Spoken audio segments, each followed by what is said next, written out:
Hello, class.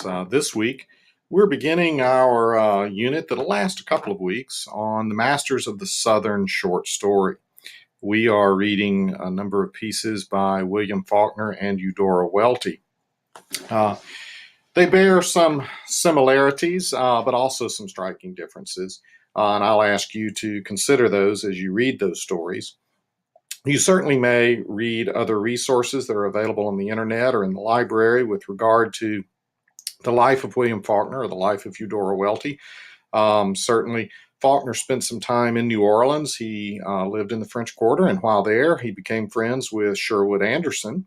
You read one of Sherwood Anderson's stories last week. Eudora Welty grew up in Jackson, Mississippi, and but for a brief time in New York City and a brief time at the University of Wisconsin, she lived her entire life in and around Jackson, Mississippi.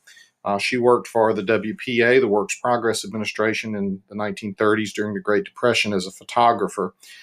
She traveled along the Natchez Trace and took photographs of rural people at that time, impoverished people. She has suggested that that experience along the Natchez Trace while working for the WPA inspired her, at least in part, to write one of the stories you're going to read this week, A Worn Path, which is certainly one of her most famous stories. With regard to Eudora Welty's stories, certainly she uses a great degree of humor, dark humor, comedy. I will suggest to you sometimes with regard to the diction or word choice with Welty and Faulkner, particularly when they are having characters speak in dialect, that you read it out loud. Sometimes it will help you better understand what is being said, and also you get the humor in a more effective way because some of that humor is dependent really upon you reading the dialect as it was written. Both Faulkner and Welty also were quite concerned during their lifetimes with the state of race relations in the Deep South. Of course, both were Deep South writers. They wrote on Southern themes.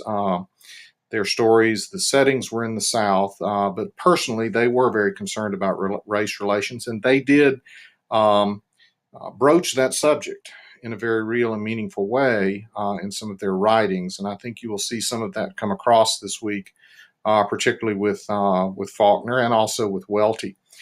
And I've asked you to investigate that and think about that in one of the questions on the discussion board this week.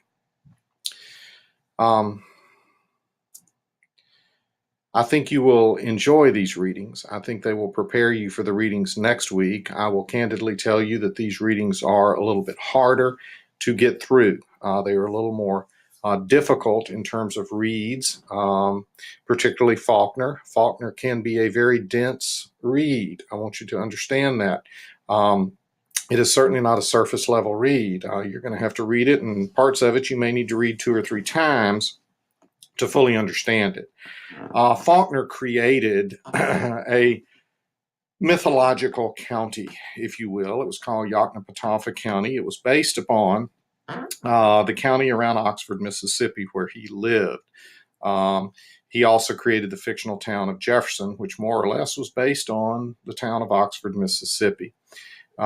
He created an entire fictionalized genealogy of characters that are related, and they are related both from an African American side of the family and a Caucasian or white side of the family. We will not have time in this course, in the limited duration of studying just a few short stories, to discuss that in any detail. You certainly can research that on your own if you are interested, and if you are interested in reading more Faulkner, I would suggest starting with some of his novels and moving forward, and you will learn that genealogy. It is very complex, but it is very important to a very deep understanding of his novels. You will see some of that in Go Down Moses. The character of Molly Beauchamp appears much earlier in Faulkner stories, and now she appears as an old lady in Go Down Moses. So that is one example. So I want you to be aware of that and do some investigation on your own if you desire. But read these stories, answer the discussion questions, dig deeply into these particular stories, as I've suggested in the discussion questions. I think you'll find them rich and rewarding, and I think they'll prepare you very well next week for the stories that we're going to read and the first little reflection paper that I'm going to ask you to write next week, which will also be on the Southern grotesque. There is some evidence of the Southern grotesque in these stories, although certainly not as much as we will see next week.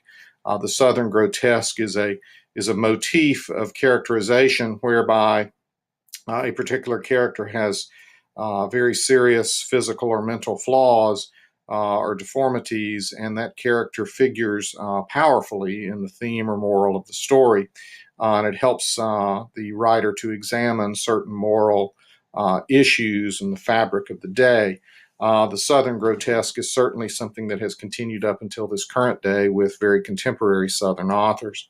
So you start to see it certainly with Welty and Faulkner and the other Southern writers, which we will explore next week. So I'll invite you to consider that and look at that as you read these stories this week. Please answer the questions. I will chime in from time to time on the boards. I was very impressed with what you did last week, and I look forward to you digging even deeper this week with the questions that I pose for you. I may or may not chime in on the boards, depends on how it's going. I love to see the discussion come to full fruition between students rather than me chiming in and directing the discussion. I love to see where it goes from your standpoint as well, but I do follow them on the boards daily. So look forward to the discussion boards, and until then, I'll see you on the boards.